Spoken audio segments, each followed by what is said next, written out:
All right, good. What is it, Tuesday? Yeah, it is Tuesday. Tuesday morning. It definitely seems like it's been a long week already, and it's only Tuesday morning. It's been a busy week, and the reason for that is because we, of course, had the big rain that we had over the weekend and some mountain ice and snow. But we've actually had this day kind of circled since about last Tuesday. And I know on Thursday of last week we declared a first alert weather day for today because we saw that, this looks like it's going to be a little unusual situation compared to what we have seen of late, which is this is like a multifaceted storm. We've either dealt with rain or ice and snow. Now it's ice, it's rain, it's wind, potential for severe weather, potential for flooding. This is multifaceted. You've been here a long time, looking at dynamics in the upper levels of the atmosphere and stuff like that. This is it's up there. It's we don't get too many of these. You get a handful every couple of years. You'll get one or two of these. But this, because as I say, it's got tentacles that go beyond your typical storm. And it's kind of interesting. You think about it, right? New Year's was about a week ago, and we're talking about the potential for severe weather here. Tornadoes? What? Really? 60s today? Yeah. Yeah. It's a little unusual. Upper 60s for some folks in the Carolinas, especially along the coast. Yeah. But this is something that we're going to keep tracking. So let's kind of jump into this. A lot to cover. Look at the size of this storm. And for those of you that are watching, we do have Facebook Live pulled up. So if you have any questions, comments, concerns, please go ahead and comment on these and let us know exactly what you're thinking, and we'll be able to monitor that as well. So let's jump into the forecast, and we'll show you what's going on. Very big, powerful system coming our way, Al. Yeah, one thing I'm seeing right now, and this is not a good sign, is look at the red. It's the tornado warnings that are developing now in the panhandle of Florida and lower Alabama and even the south part of Georgia. And that's just an indication of the type of air that we're dealing with right now.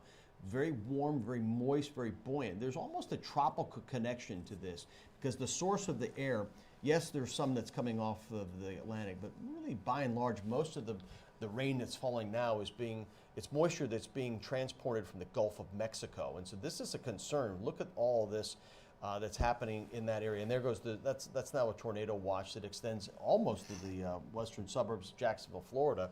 And again, I point this out because the rain rates and the situation that we're seeing to our south and west, you can just envision that this is going to be pushing northward and eastward as we go through time today. And so what you see is kind of what you get over time. Now, I'm not saying everybody's going to get a tornado, but there is a risk here, Eric, later this afternoon, particularly south and east of I-85. Yeah, I'm just kind of looking, a 20,000-foot view here. These are supercells running through Panama City into southeast Alabama. The main line, the cold front from Pensacola back toward Montgomery, that's your damaging wind threat. These tornado warnings that are out ahead of this line, those are supercells. Mm-hmm. So stop right there. All right, so if I'm home, I'm watching this in Gastonia or Albemarle, supercells, what's he talking about? So these are individual storms that are really unabated. Like, you have clear air that it's going to be working into, nothing to really impact it, stop it, slow it down, a rotating thunderstorm. Yeah, that's basically what we're talking about here is almost mini low pressure systems, if you will. There's rotation in just about all of these. Now the question is, does it reach the ground? Is it mid-level rotation? But that's what we see. When we start to see what we call vortices, we start to see spin. That's what gets our attention because, again, if that can get drawn down to the surface, then you, in fact, could get a tornado. But even a rotating thunderstorm can do a lot of damage as well, and that's what we're seeing now. So these are supercells. A lot of times we throw these terms around, and I don't know that, your mom or dad would know what you're talking about. We want to make sure we're not talking over your heads, but giving you the information that you need so you can make smart decisions here today. Yeah. It's a volatile day. And really the big thing to take away from that is it's not attached to the main system. No, so it's out ahead of it. Those storms that are out ahead of it, I've worked in Georgia for a couple of years. I've seen this setup where these storms fire up out ahead of that main line and move up through southwest Georgia, into middle Georgia, and even into the southern Carolina areas. Yeah. Based on those tracks, those should track off to the south and east of us if they hold together. Yeah, and they probably will. The air is pretty warm, pretty buoyant to the east of us. But again, as the main line pushes eastward, it's entirely possible that we could start to see some of that push up into our part of the Carolinas, particularly South Carolina and our south side cities, out towards Rockingham, Albemarle, maybe Wadesboro, but maybe as close by as Pineville and Matthews and Mint Hill. We just don't know. That's where the greatest risk for severe weather is going to be today, south and east of I-85, at least in our area. North and west of there, yeah, there could be some lightning and there could be some thunder. But again, if we're going to get tornadoes, the air is just much more buoyant, much more warm air, more unstable, volatile, if you will, in those counties to the east of us. We'll show you that here in just a moment. So tornado warnings, severe thunderstorm warnings, and just we could see these this afternoon, the different colors. So those areas that are red inside of the yellow box, tornado possible associated with that severe thunderstorm warning. And then you have your red boxes indicating where tornado warnings are. And these are radar indicated because they're just red. They'll change color if they get confirmed or if they get into the strong tornado category. So yeah, 7:12 here on this Tuesday morning. It's First Alert Weather Day. If you're just now joining us, it's Chief Meteorologist Al Conklin here with meteorologist Eric Garlick, and we're going to be here through the day today. We just decided we're going to be here for the duration of this, and this is probably going to take us deep into the afternoon. Lisa Villegas and, of course, Rachel will be joining us as well, the whole WBTV News team, also out on the streets. And so we'll keep you posted because our weather, while we've got the rain, we thought it would start overnight, which it did. It's been fairly quiet so far. There are no watches, warnings, or no warnings or advisories just yet. But I think as you see what's going on to our south and west gets transported north and east, you're going to see that. Your phone's going to start to light up. And so again, what you should be thinking about now, making sure that your cells are all charged up. If you lose power, that's going to be your connection to WBTV. So if you get watches, warnings, advisories, you're going to want to know about those, and that's the way you can do it. Download that free WBTV weather There's a app. higher than normal chance that there's going to be some power outages too, and we'll dive into all of that. Here's what we got on radar right now. You can see that rain, light to steady moving through, but some brighter colors back toward Greenville. That's where we're seeing some lightning showing up, and as we just showed you, dealing with those storms off to the south of us, an enhanced risk, a level 3 on a scale 1 to 5 across the Carolinas, Georgia, down into Florida as well. Yeah, and one thing, you showed that radar just a moment ago. We're still getting that icing in the mountains. We're not forgetting about you. Look at that. Very interesting. There is a winter weather advisory that was scheduled to expire 13 minutes ago. That's now been expanded and extended, I should say, until 10 o'clock because temperatures are still marginally cold enough. We've been watching that ice accumulation up to almost 1/4 of an inch. There was a little bit of sleet and even some snow reported early on, but this is what we're concerned about for Ash, Watauga, and perhaps even Avery and down into Mitchell and Yancey. Again, that ice is still still building up right now, although the streets are wet. This is downtown Blowing Rock, and that is the problem right there. As they pan over there into Memorial Park, that's just there at the bandstand, and you can see again, this is right on Main Street here. The rain is hitting the sidewalk, hitting the streets, and it's just wet. But look at the power lines. Look at the trees beyond. They are coated in ice. And so far, Eric, the winds haven't been too strong up there, but that's going to change. Yeah, so here's our current wind gusts, and we're really surprised by, just the way the setup is that we're not seeing more of these wind gusts. They will, though. They're going to pick up. They're going to ramp up, absolutely, and that's why we have wind advisories, looking at wind advisory across most of the Piedmont and foothills, but that high wind warning up into the high country where those winds could gust 60, maybe even 65 miles an hour. At the very highest elevations, that's likely going to be maybe a little bit above the elevation of Boone, Blowing Rock, West Jefferson. They're at about 3,200 feet. But if you get above 4,000 feet, that definitely could be into that 60 mile per hour range. The 50 mile per hour range is probably the top end here in Charlotte, outside of any thunderstorm gusts. But again, there's potential there. Now here is, I think, where this will become more widespread than anything, is the potential for flooding.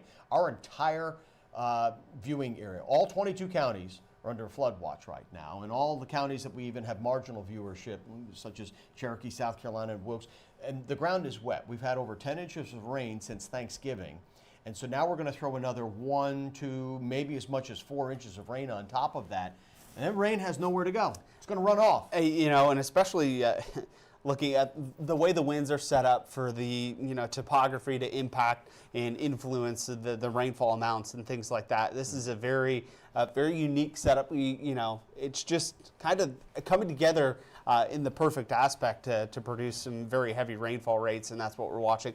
Also, that possibility of severe weather that we mentioned. Heavy rain likely, strong winds likely. The possibility for tornadoes, it does exist. Areas in green, yellow, and orange, no matter where you are, looking at the possibilities for that as well. So we're going to be watching that as well. So Salisbury, Concord, Kannapolis, you guys are all included in that level 2 on a scale 1 to 5 for the amount of severe storms that we could see. All types of severe weather possible. Isolated tornadoes, damaging winds, flooding, hail on the lower end. Not really expecting any hail, but something to definitely keep an eye on. So, and then other counties such as Lancaster, Chesterfield, Pageland, you get up into Wadesboro, Lylesville, perhaps over into Rockingham, Hamlet. All those counties are in a level 3. So that's an enhanced risk here. So again, that's where your greatest risk for tornadoes is going to be today. There could be severe weather almost anywhere in our viewing area, probably outside of the mountains. It seems unlikely there with the ice that's falling now, but even there, you're probably going to get to 50 degrees late this afternoon. But the real risk for severe weather is going to be farther south and east, in particular south and east of I-85. So diving a little bit deeper into this, and this is a little convoluted and something that we don't have a lot of time to show on air, but talking tornado probabilities, this is within 25 miles of a point, any given point. So dealing with the potential for, isolated tornadoes across the area. So Statesville, Charlotte, Concord, Kannapolis, all of those areas looking at the possibility for tornadoes. Now the black lines that you see, that's called hatching, and that's where we could see strong tornadoes, EF2 or stronger as we go through the afternoon. So Columbia back toward Fayetteville, those areas. Most tornadoes we get around here are EF0, EF1. They're not terribly strong. Do they do damage? Absolutely. Can they be fatal? You bet. Tree comes down through your roof, through your mobile home, what have you. Yeah, absolutely can kill you.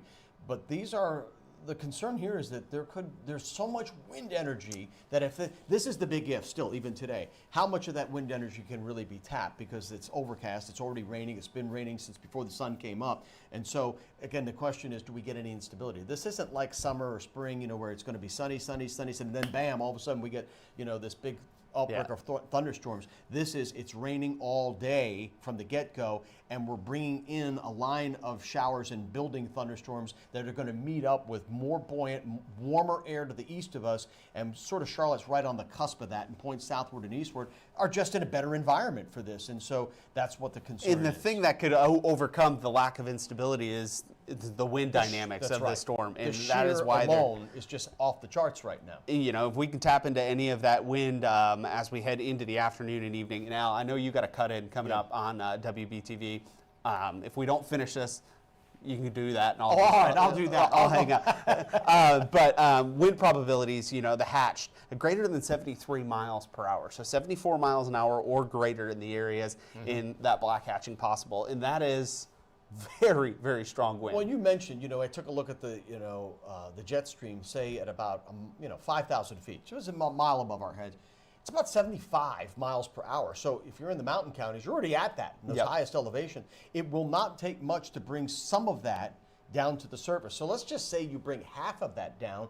You have winds that are about 40 miles per hour. And if you can generate a little more than that, especially, as I say, you get into this warmer air, it's entirely possible you get 50, 60 mile per hour winds with and outside of thunderstorms. That's right. And then we get these thunderstorms that can produce even stronger. Now, hail threat, really not minimal, an issue along the coast. Fuel, CAPE, convective available potential energy, instability. This is what we're talking about. And we'll just kind of fast forward through these, just kind of showing that there is a little bit of instability, and that's kind of the threshold that we need to get some of these storms to form. You can kind of see they're in different areas, some in the foothills, some as even high as Morganton and Boone. I don't think we'll see that realized, but as the day goes on, we'll be watching that fuel to form, and we'll be analyzing this pretty much minute by minute as the afternoon goes on for that threat of thunderstorm fuel. Now, this is a little bit higher resolution. You can see the data not as jumpy, but bringing some of that fuel into the I-85, south and east of the I-85 corridor. We've been talking about that for the last couple of days. Area. That's where we're going to be dealing with the potential for that as well. So we'll be watching that closely as the afternoon and evening goes on. And to dive into this a little bit more, Futurecast showing that hour by hour stuff moving through the area, and we'll be watching those storms as they develop 10, 11 o'clock.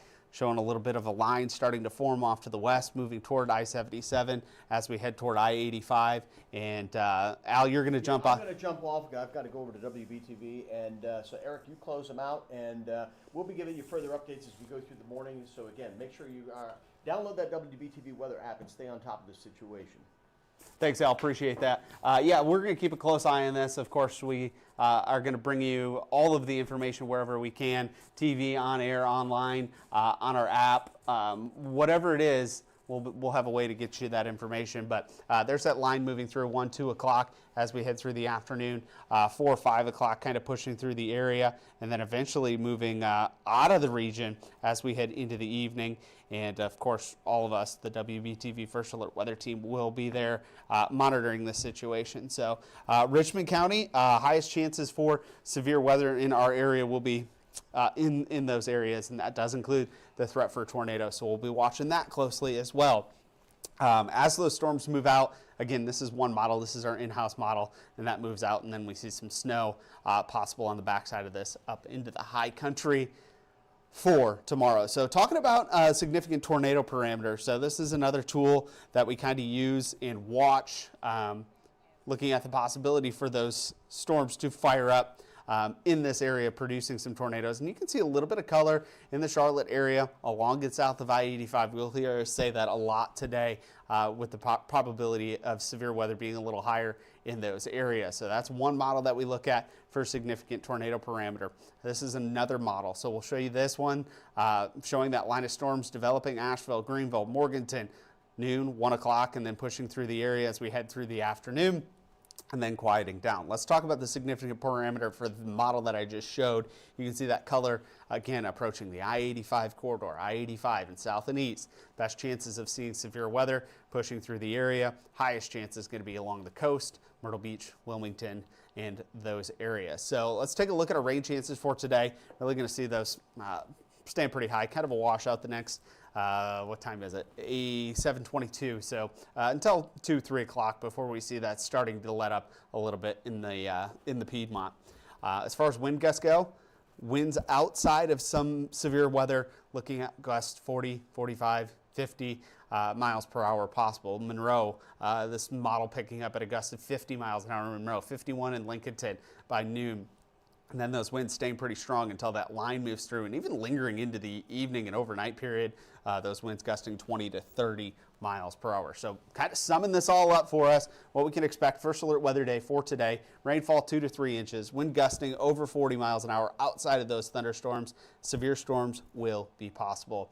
Temperatures warming up into the 60s out ahead of that line coming through, and then we'll see things tapering off a little bit. So taking a look at that 7-day forecast, First Alert Weather Day on Tuesday, and then as we head toward Friday, another system coming our way. So we'll be watching that closely as well, and be monitoring the situation. So make sure you have the free WBTV weather app downloaded. You can get the live stream and information, watches, warnings, alerts, our forecast right at the palm of your hand. For now, though, we'll let you go, and we'll bring you updates as needed throughout the day.